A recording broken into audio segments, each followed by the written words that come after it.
Nowadays, the quickest way for you to make sure that your marriage comes to a sticky end is for you to appear on the front cover of...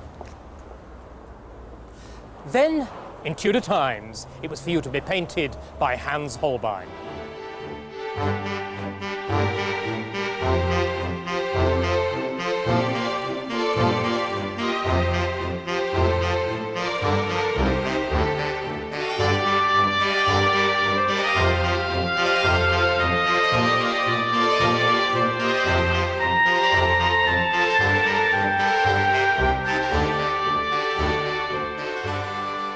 Henry VIII had met and fallen in love with Jane Seymour, seen here painted by Hans Holbein, even before Anne Boleyn had been executed.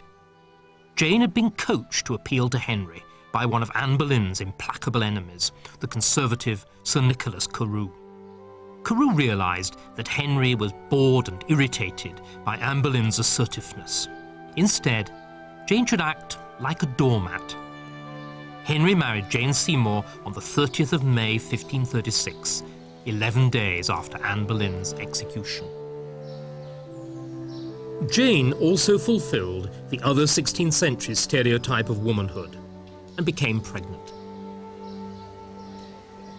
Queen Jane Seymour took her chamber here at Hampton Court. On the 9th of October, her labour pains began. News was sent to London, and the fact was proclaimed by the heralds. Immediately, the citizens of London began processions and intercessions for the Queen's safe delivery. Her pains continued for 3 agonizing days, and not until the 12th, in the small hours of the morning, was she delivered of a little boy, a little fair-haired boy. Henry was overjoyed, and he ordered preparations for a magnificent christening. The ceremony took place on the 15th. By this time, the Queen was well enough actually to preside, sitting up in bed, wearing a magnificent cape, a cape of cloth of gold, furred with ermines. Beside her sat the King, the proud father. The procession formed in the Queen's chamber and then went through the courts and the halls of this great palace, finishing up in the Chapel Royal, where the boy was christened. He was christened Edward, after his great-grandfather, Edward IV, and after the saint's day on which he'd been born.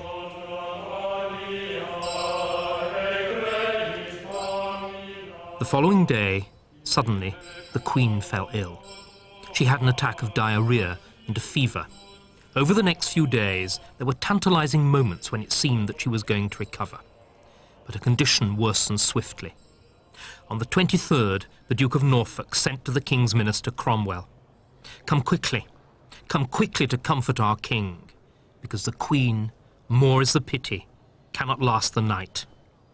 Nor did she. She died on the 24th of October.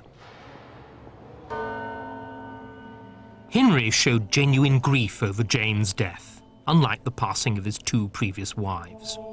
He shut himself away from company and, meanwhile, commanded that she be buried in St. George's Chapel, Windsor, where he was constructing his own magnificent tomb. Their marriage had lasted less than 18 months. Nevertheless, it had given Henry, now aged 46, a healthy, legitimate male heir.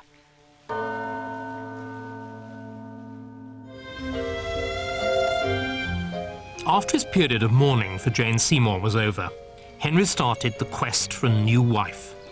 This time, he looked abroad, first to saucy France. It took Henry VIII about a year to recover from the death of Jane Seymour. Then he began to think about acquiring a new wife. His first idea was to suggest that the prettiest ladies of the French court should be sent to Calais so that he could make a personal choice. The French ambassador was normally pretty accommodating to Henry. On one occasion, he said to the king, "You're a big man. You need a woman who's similarly proportioned." But even he was rather shocked by this suggestion of a combination of a beauty parade and a dating agency. Instead, Henry had to resort to a version of blind date. His court painter, Hans Holbein, was sent round the European courts painting available princesses.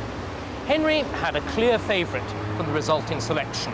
It was Christina of Denmark, and he kept this picture in the royal collection until his death. Fortunately, Christina had different ideas. She was as clever as she was pretty, and she's supposed to have said she would be delighted to marry Henry, providing she got two heads. In the matter of marriage, as most other things, Henry's fixer was his minister, Thomas Cromwell.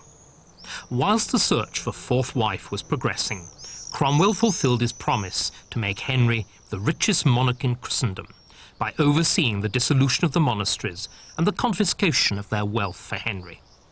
As a radical, Cromwell was also pleased to see the monasteries go on religious grounds as well. And here we see the results of the dissolution of the monasteries. I'm standing in front of the church of St. Bartholomew the Great, Smithfield, London.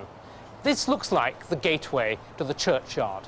It wasn't. It was, in fact, one of the main doors to the church itself. And here, inside, it wasn't actually the churchyard, it was the nave. And instead of the open sky here, you've got to envisage massive vaulting closing everything in. Now, how on earth was destruction on this kind of scale allowed to happen? Well, once upon a time, historians thought that it was because the monasteries were unpopular and that the English had sort of become Protestant already. Well, nobody actually believes this nowadays. Nowadays, we think, in fact, that the monasteries were very popular. It wasn't either that enormous amounts of force were brought to bear. Instead, it was something different. I think these buildings were actually destroyed by the faith that had constructed them. You see, people thought that they were holy, and that when the commissioners, the king's commissioners, laid their hands upon the altar, God would strike, lightning would come. But God didn't strike, and the lightning didn't come. And when it didn't come, people acquiesced. And the results of the acquiescence we can see here. Behind this modern facade, there is what's left of the church. And even that is the result of destruction and construction, as we'll see when we go inside. Here, on the left, the cloisters are turned into stables, and their owner restored into their present splendour at the beginning of this century by Sir Aston Webb, who incidentally is the architect of the front of Buckingham Palace. Behind me, behind the high altar, the Lady Chapel, which is one of the holiest places in the church, is turned into a printing works. And there, incidentally, in the 18th century, Benjamin Franklin works. Finally, the north transept, well, that's made into a smithy. The dissolution was the greatest act of nationalisation in English history between the Norman conquest of 1066 and the Labour government of 1945. 563 monasteries were dissolved. 9,000 monks and nuns are pensioned off. The king doubles his income from 120,000 a year to £250,000, whilst the resale value of the monastic lands is £1,300,000. That's the gain. But there's a loss too. A tidal wave of unpopularity engulfs the king's chief minister, Thomas Cromwell, Thomas Cranmer, the Archbishop of Canterbury, and, in certain quarters, King Henry VIII himself. And in 1536, the whole of the north of England rose in a great rebellion known as the Pilgrimage of Grace against the dissolution of the monasteries and in favour of the old religion. For a moment, Henry's throne looked seriously in danger. Ironically, however, Henry was saved not by a member of the ascendant radical faction, but by one of the most conservative of the old nobility, the Duke of Norfolk, who negotiated the rebels' surrender on conditions. When I wanted to speak, I'll throw him a bone! As soon as it was safe to do so, however, Henry VIII repudiated the agreement with the rebels and executed their leaders. The field of battle now shifted from the country to the court. By the late 1530s, Henry's councillors fell into two different and viciously competing groups. One was led by Cromwell and Cranmer.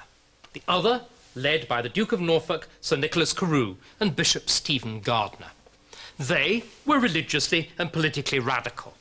They, on the other hand, were religiously and politically conservative.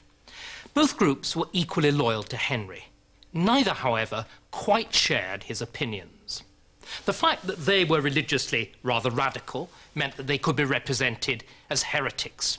The fact that they were religiously conservative meant that they could be represented as being somewhat too favourably inclined to the Pope, papists, which in terms of the vicious politics of the 1530s meant that they were traitors. Heretic and traitor. These are more than name-calling. They could be turned into the instruments of a vicious faction war. And the first to be struck down were the Conservatives. Late in 1538, Henry and Cromwell moved against Henry's two closest blood relations. The Marquis of Exeter, his first cousin, and Henry Pole, Lord Montague, his second cousin, were arrested and executed for treason. The fact that Exeter had been brought up by Henry's own mother didn't save him, nor did the fact that Henry himself had brought up Sir Nicholas Carew save him. In January 1539, Carew too was arrested. The charge seems to have been essentially that he had expressed sorrow for the execution of Exeter and Montague. There was a final irony too. In the Tower, Carew, a lifelong supporter of conservatism, a martyr to it, was converted on the eve of his execution to something like a Protestant faith.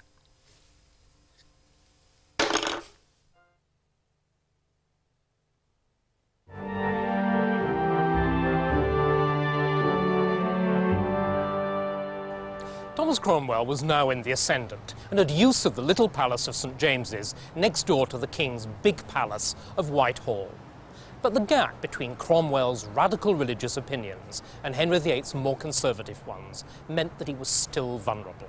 So, to strengthen his position, he was determined to find Henry a new wife from the only other region of Europe that had also rejected the Pope, that is, Germany. The obvious candidate was one of the sisters of the Duke of Cleves. So, Hans Holbein, the King's painter, was once again sent off post-haste to take a portrait of Anne of Cleves. Holbein is famous above all as a realistic painter, but in this case he seems to have been rather generous with the airbrush. At any event, Henry VIII fell in love with the result and decided to contract himself in marriage to Anne of Cleves. Because of the fraught international situation, the original intention was to bring Anne of Cleves to England by water across the Zuider Zee. In the event, however, she came by land via Calais. In Calais, the reception party of nobles, gentlemen and officials wrote back enthusiastic letters detailing the charms of their future queen. Fired up, Henry couldn't wait for the official meeting. Instead, he decided to surprise Anne at Rochester. It was New Year's Day, and he brought a present. However, he was so appalled by what he saw that he left hastily without even giving her the present. Anne arrived here at Greenwich on the 3rd of January 1540. She reposed herself in a specially constructed pavilion at the foot of Shooter's Hill. There was a great procession, but Henry's welcome was as cold as the weather. In his rooms on the waterfront, Cromwell was engaged in two sets of negotiations. The first attempted to release Henry from the marriage contract. This failed. Cromwell had then to persuade Henry to go through with the marriage. Henry did so with the worst possible grace. The original of this bedhead, which actually was very much larger than this one's been cut down to suit my size rather than Henry VIII's, was actually manufactured probably for the wedding of Henry and Anne of Cleves. Behind me is the date, 1539. On this side, we've got Henry VIII's motto, Dieu est mon droit, and on this side, we've got the interlaced initials of the King and the Queen, H and A. We know from Henry VIII's love letters to Anne Boleyn, what he really liked were small, pert breasts. However, as the foreplay began between Henry and Anne of Cleves, the King's horrified hands discovered that her breasts were large and loose, and so was her belly. Anne was droopy. Consequently, so was Henry. Not, of course, you understand, that it was Henry's fault. As he later explained to his favourite physician, Dr. William Butts, in one of those excruciating doctor-doctor interviews, he had had 2 nocturnal pollutions, that is, 2 wet dreams. So Henry at least was in full working order. But the marriage wasn't, and tongues at court soon started to wag. But what of the unfortunate Anne of Cleves in all of this? Rumours, of course, soon spread round the court that the marriage was not being consummated. One of the Queen's ladies actually summoned up the courage to put the straight question to her. Are you still a maid? Of course I am not a maid, the Queen indignantly replied. The King sleeps with me every night. Astonished, the ladies asked her, go on, tell us what actually happens. Well, the Queen said, the King comes to me each night, before he gets into bed, kisses me good night, and then the following morning, before he gets up, he kisses me good morning. How can I be a maid? In the silence, the Countess of Rutland shook her head, amazed at this ignorance of sexuality, and said, it's going to be a long time before we have a Duke of York.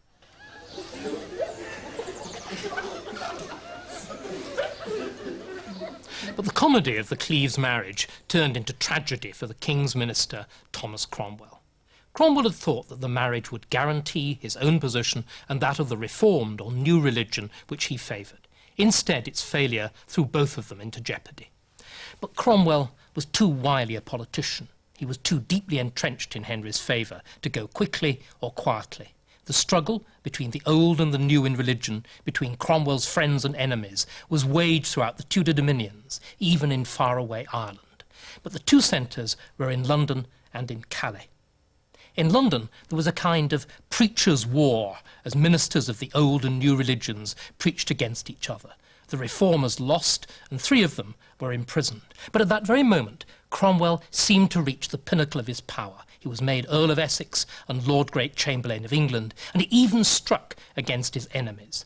Over in Calais, the Lord Deputy, Lord Lisle, the great supporter of religious conservatism, was arrested and brought back to England. Even the Dean of the King's Chapel, Richard Sampson, was arrested as well.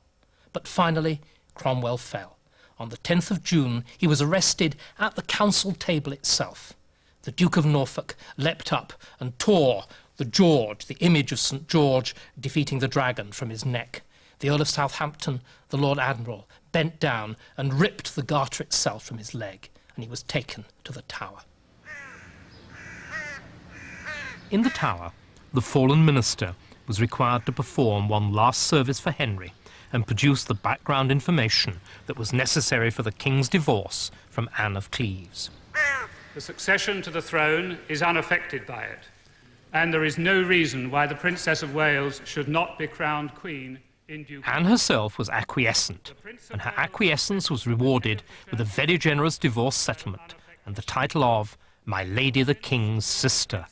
Is supported by the civil list, But for Cromwell, there was no such easy way out. He wasn't even accorded the privilege of a trial.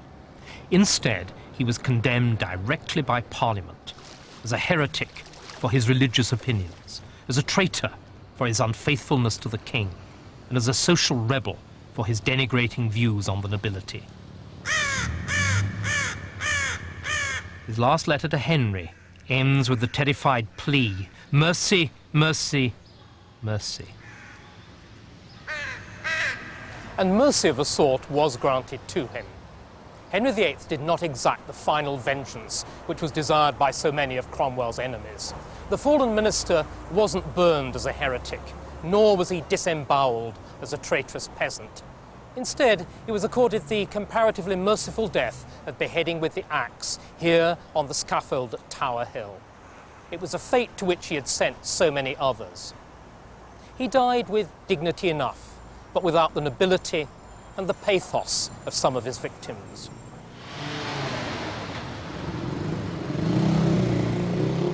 It was Philip Larkin, the poet and amateur of pornography, who wrote, "Sex began in 1963, which was much too late for me." Actually, it began much earlier, for in matters sexual, the Tudors, and particularly women, weren't only pre-Victorian, they were very un-Victorian as well. And a young lady who slept not only every afternoon, but every morning, noon and night as well, was Catherine Howard. Catherine was the daughter of a junior branch of the great House of Howard, whose head was the Duke of Norfolk, and she was brought up by the old dragon of the family, the Dowager Duchess of Norfolk. In the Dowager Duchess's household, Catherine was free to do pretty much what the fancy took her, and the fancy took her very often. There was Mannix, a musician, and Francis Derham, a gentleman's servitor of the household. Catherine had noisy sex with Derham in the maid's chamber with a view to marriage. But soon there were bigger fish to fry, including the biggest fish of all, Henry VIII himself. Because Catherine had been talent-spotted as a possible future bride for the king by the Duke of Norfolk and his sidekick, Stephen Gardiner, the Bishop of Winchester. And the bishop even thoughtfully provided a little trysting chamber for Henry and Catherine, over there on the south bank of the Thames at Winchester House. Norfolk, the Conservative, proved a far better judge of Henry's taste in women and religion with Catherine Howard than had Thomas Cromwell, the Radical, with Anne of Cleves. Henry was secretly married to Catherine on the 28th of July, 1540, just 7 days after his marriage to Anne of Cleves had been dissolved, and on the same day that Thomas Cromwell was executed. Spring had married winter, and winter was rejuvenated. The court rang with jousts and revels, just as it had done in the first years of Henry's reign. And the celebrations continued into the next year with a great summer progress to the north of England. But if Henry, the Winter King, had been rejuvenated by his new marriage, then Catherine, the Spring Queen, was bored out of her silly little head. She quickly reverted to her old habits. Her new lover was Thomas Culpeper, the youngest and the most handsome of the king's personal attendants. It was at Lincoln that the fun began. The fun continued at Pontefract.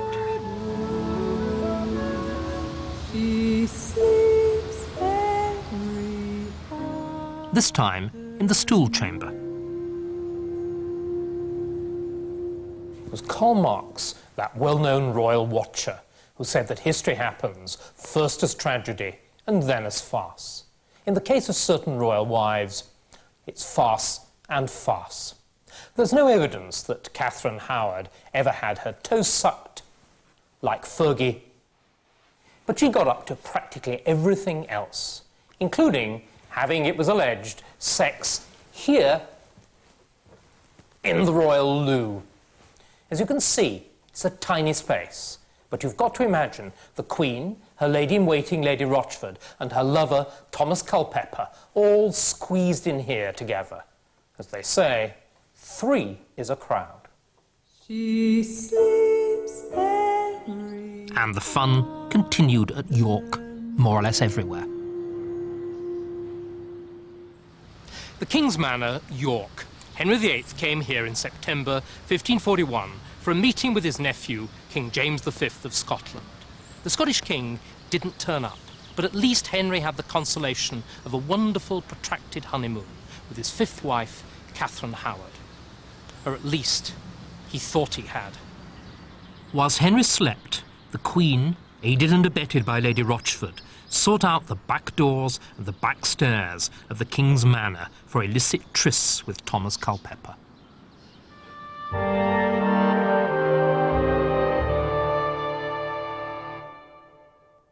David Starkey's Henry VIII.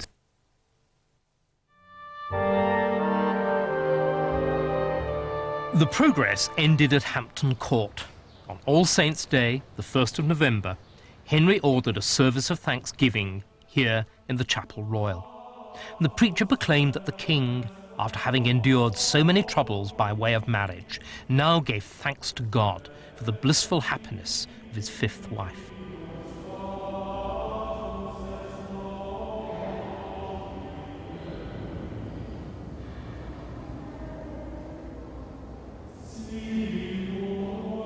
The following day, as the king sat in the selfsame place in the Chapel Royal, Archbishop Cranmer slipped him a letter in which were outlined the first details of the Queen's indiscretions.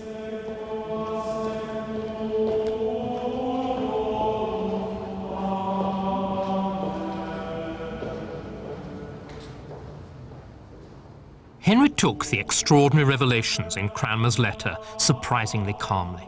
He was still madly in love with his wife. He wanted to believe in her innocence. But he told Cranmer, get to the bottom of the matter. That, of course, Cranmer was determined to do. Immediately, guards were sent to the Queen's chambers. They found Catherine and her ladies dancing. Now is no more time to dance, they said. The Queen became extraordinarily agitated, and her panic fits over the next few days were to be Cranmer's strongest weapon. The Archbishop, for all his meekness and simplicity, played on them ruthlessly. Now he promised the Queen the King's mercy. Now he told her that she would die. Little by little, the story began to come out. And on the 13th of November, the Queen was stripped of her ladies, stripped of her attendants. Her fine clothes went. She was left with a few relatively plain dresses and packed off to Sion Abbey in disgrace and with the certainty of death.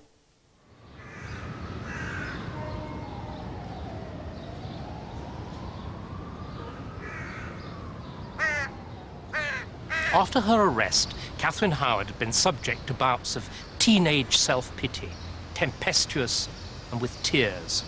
But as the moment of her execution approached, she pulled herself together. On Sunday, the 12th of February, the day before she was to be executed, she asked to be shown the block and went through a kind of dress rehearsal of her execution. The following day, Monday, the 13th of February, she was executed, and she died with a dignity that she'd never been able to muster during life. Executed at the same time was Lady Rochford, who had aided and abetted Catherine's illicit love affair. Thomas Culpeper and Catherine's early lovers Manox and Derham were also condemned to death. Culpeper was given the comparative mercy of a mere beheading, but Manox and Derham were subject to the full horrors of hanging, drawing and quartering.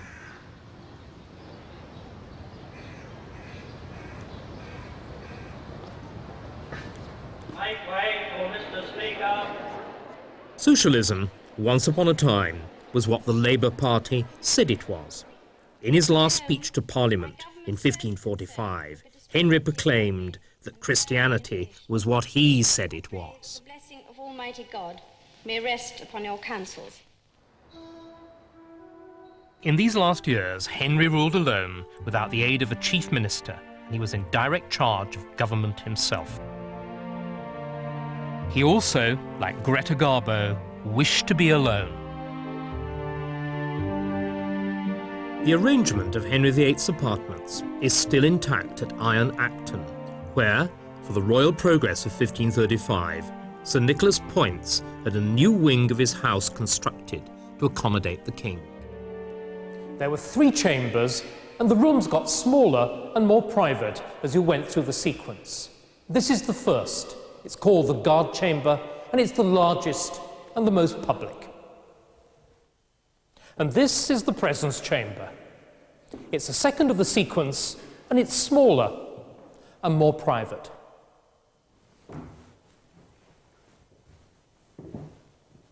And this is the third and most private chamber. It's the king's privy chamber. It's his private day room, and also it doubles up as his bedchamber. And over in the corner, there's the smallest room of them all. Henry VIII sat here, and nothing much has changed since, because the room was bricked up in the late 1530s and only uncovered in the recent restoration. In the larger palaces, the bedchamber and the stool chamber were only the beginning of an enormous sequence of private rooms. Amongst the most important of these rooms were small tower chambers, like the ones preserved at Laycock Abbey in Wiltshire, built by one of Henry VIII's courtiers, Sir William Sharrington. Reached only by a dogleg passage, the final room of the private apartments was guarded by a huge studded door. It was a strong room for treasure. But not only to protect treasure, but to display them as well. That's why there's this magnificent architectural table in the latest French style, the alcoves and the shelves. In German, this kind of room is called a Schatzkammer, a treasure room, but also a room to display, to show off treasure. At the moment, of course, it's empty, but imagine it, filled, groaning with treasure and precious objects. We've no idea at all what Sir William Sharrington put here, but we do have very detailed lists, inventories of the contents of Henry VIII's treasure chambers. Take, for instance, that alcove over there. In the inventories of Henry VIII, they're called cabons or cabinets, and their contents are described in minute detail. There are cameos, and there are miniatures, and there are jewels, and there are buttons on cards, and there's everything from tat to treasure. There's also money. We tend not to think of Henry VIII as a miser like his father, but in fact, in his later years, he came to love money. He liked it in purses, he liked it bagged, he had scales on which to weigh it, and, like many a senior citizen, he left it lying around in odd corners, forgotten and only to be discovered after his death. And Henry preserved his privacy, even against his last wife. On the 10th of July, 1543, Archbishop Cranmer issued a licence to say that Henry could be married wherever he pleased. 2 days later, on the 12th of July, the King and Catherine Parr were married here at Hampton Court in the Queen's Closet, that is, her private chapel. Henry said yes for the last time in a loud, clear voice. One of the witnesses, just to show that there were no hard feelings, was Henry's fourth wife, Anne of Cleves. Henry VIII's sixth marriage was a marriage without illusions. Catherine Parr was already twice widowed. She was probably already in love with Thomas Seymour, a younger brother of Jane Seymour, Henry's third queen, and so uncle of Prince Edward. Catherine Parr was also a woman of strong, radical religious opinions. But when these offended Henry, she had the wit to back down, and quickly. And Henry still trusted her enough to leave her as regent in England when he went off once more to war.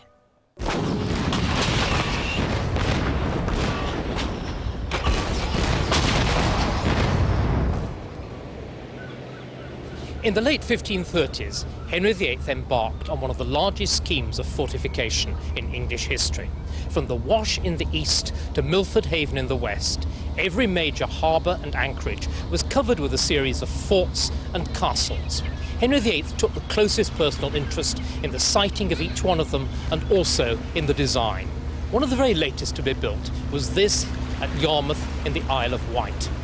As you can see, there's a strange triangular thing jutting out. That's called a bastion.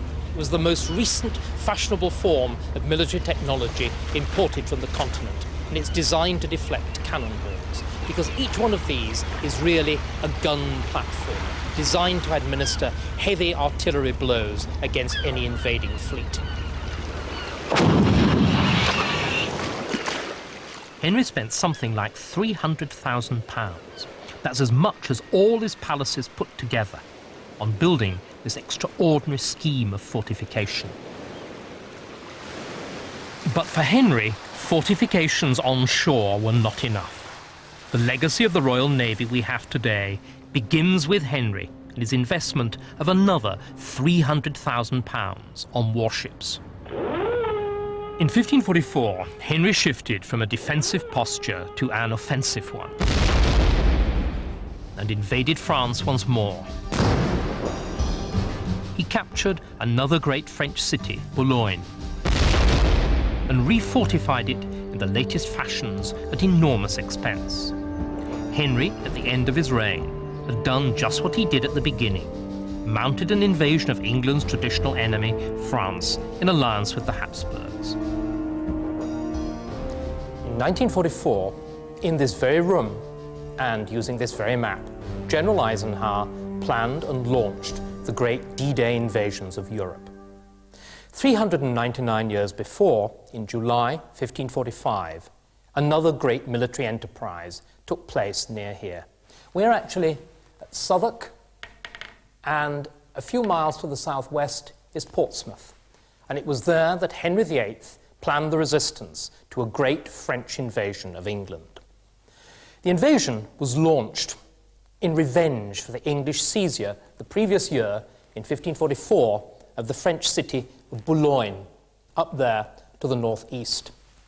The French king, Francis I, Henry VIII's great rival, came to Le Havre, where he oversaw the organization of a great French armada commanded by the French admiral.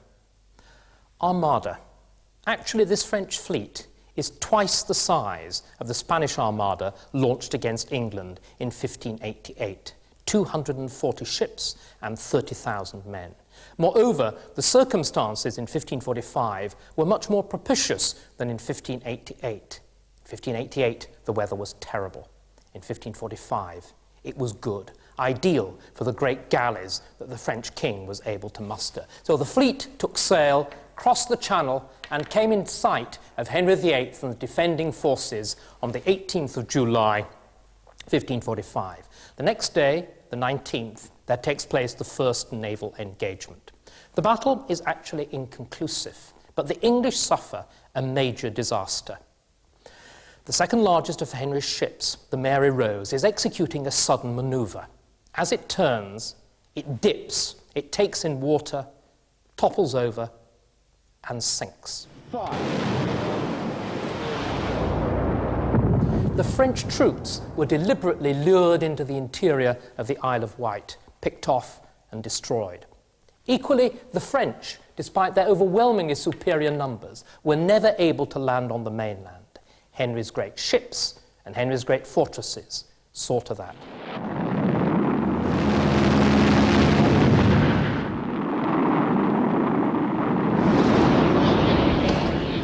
Previous year, in 1544, the English had been able to capture a great French city. In 1545, the French suffered a huge humiliation.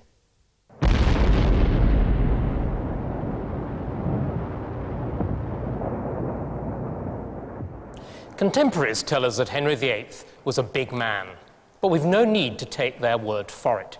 This is because we've got made-to-measure suits of armour like this that was manufactured for Henry in about 1520. Now, I'm 5'8", and you can see Henry towers over me. He's 6'2".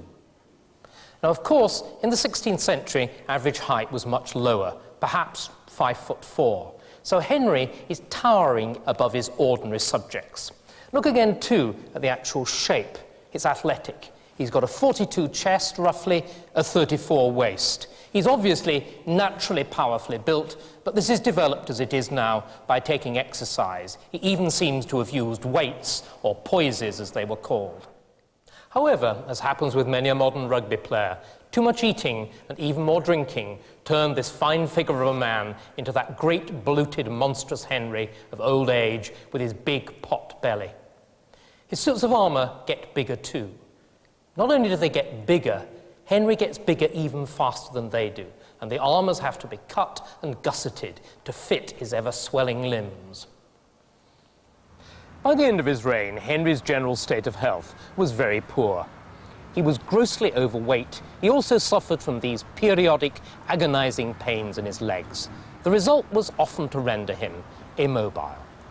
Instead, he got around in a series of mechanical devices. There were trams, kind of wheelchairs or buggies, to get him round the endless galleries of his palaces. There were primitive lifts to get him up and down stairs, and mounting blocks to help him onto his horses. That was the old Henry. The young Henry may also have had a health problem too with his eyesight. There's an extraordinary suit of armour that was given to him by the Emperor Maximilian, which sports a magnificent pair of steel-framed spectacles on the helmet. And certainly, by the time that he was an old man, he was very short-sighted. There were dozens, literally dozens, of pairs of spectacles scattered throughout his palaces, with tortoise-shell frames, silver frames, gold frames, and mother-of-pearl frames. There's something else, too. The spectacles are almost always separated from the cases, and the cases are almost always empty. Henry, like so many of us in old age, had got rather absent-minded. Another one of the consequences of Henry VIII's increased immobility was a change in his attitude towards hawking. Bored with it as a young man, he became obsessed with it as an older one, and the private quarters of his palaces are stuffed with hawking paraphernalia, hoods, bells, gloves, leashes, and so on.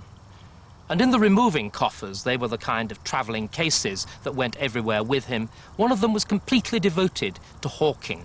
There were medicines, there were books on hawking, special bags for their food. It's a bit like, isn't it, the clutter of golf clubs in the hall of a retired chief executive. So gregarious as a young man, the increased immobility of Henry VIII's last years left him an irascible and isolated figure. His hunting changed too. Gone was the wild excitement of the chase. Instead, Henry remained stationary inside his hunting lodges, and the deer were driven up to him, and his jousting was limited to the purely intellectual. The last years of Henry VIII's reign were dominated by a kind of duel between two men. The ageing Henry himself on the one hand, and on the other, the young, brilliant Earl of Surrey. Henry now stood for a position in which the king's power was absolute. Surrey, on the other hand, had a vision in which royal power was moderated by the power of the aristocracy. Time had brought a kind of reversal of position. Henry was now espousing the political beliefs of his father. On the other hand, the Earl of Surrey, who was actually Henry's godson, represented the kind of views which had been espoused by the younger, more idealistic Henry. Surrey's views and his arrogance led directly to his execution in the last days of the reign. For Henry's deathbed, like his father's, witnessed a vicious struggle for control behind the closed doors of the palace. Here, in the middle of the traffic and the fumes of the modern Whitehall, was the heart of Henry VIII's great palace of Whitehall. And over there, towards the end of the banqueting house, was his bedchamber. Here, in January 1547, Henry came to die. He paid one final trip to his birthplace of Greenwich by water, and then, on the night of the 27th of January, Sir Anthony Denny, the chief gentleman of the Privy Chamber, summoned up courage to tell the king that he was dying. He ordered the Archbishop of Canterbury, Thomas Cromwell, to be summoned. But not yet a while, he said.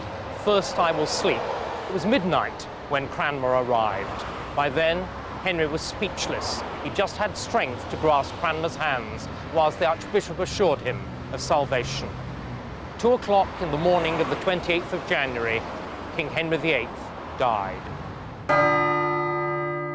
A sanitized version of these events is presented in this imaginary deathbed scene. Henry hands over power to his 9-year-old son Edward, whilst the Pope lies crushed at his feet. As well as an inheritance of political and religious division, Henry left his son an empty exchequer, but a full arsenal and palaces brimming with treasures. Henry's legacy to posterity, us, is equally mixed. In his personal transformation from Prince Charming to bloated ogre, he became the stuff of legend, the English Bluebeard, the only king whose shape you remember. And we'll have none of that nonsense here! A one-man and 6 wives band that is a mainstay of the English tourist industry. One of the most famous kings in English history. What sort of person do you think he was? This is history that's good for a laugh. A monster? A very attractive figure? But Henry is serious history as well, and his actions still present dilemmas to the living. And of earthly worship. Prince Charles, who agonizes about whether he wants to be defender of the faith like Henry, or faiths as he'd prefer. We always said that if we had the courage to change, then we could do it, and we did it. To Tony Blair, as he ponders whether to reverse Henry's break with Rome and take us back to the heart of Europe. That peasant is complaining! And to all of us, as we try to decide whether we want an easy life or leaders like Henry and Margaret Thatcher, who destroy cherished institutions and make martyrs, but at least put England on the map. And most of all, he challenges us, the English, to decide who and what we are. Mere English, like Henry and his great daughter, Elizabeth I. British, as the Stuarts, the next disastrous Scottish dynasty made us. Or Europeans, as we were before Henry, and might still be again. Henry VIII defines our sense of politics. Behind me is the Palace of Westminster, the seat of Parliament. A little bit further downstream is Whitehall, the seat of government. And in front of me is Lambeth Palace, the London residence of the Archbishop of Canterbury and the administrative headquarters of the Church of England. It's a kind of triangle, and the relationship of the three sides of the triangle is defined above all by Henry VIII. He's responsible for the detail too. The portcullis was his badge. Now it's the symbol of Parliament. He lays down the rules of precedence, which are still followed when his successor, Queen Elizabeth II, opens Parliament. But above all, Henry defines our sense of England and Englishness, the Church of England, the English language, the fact that the English Channel isn't only a ditch, it's a psychological barrier. We are still in the England of Henry VIII. Just, and for how much longer, I'm not quite sure.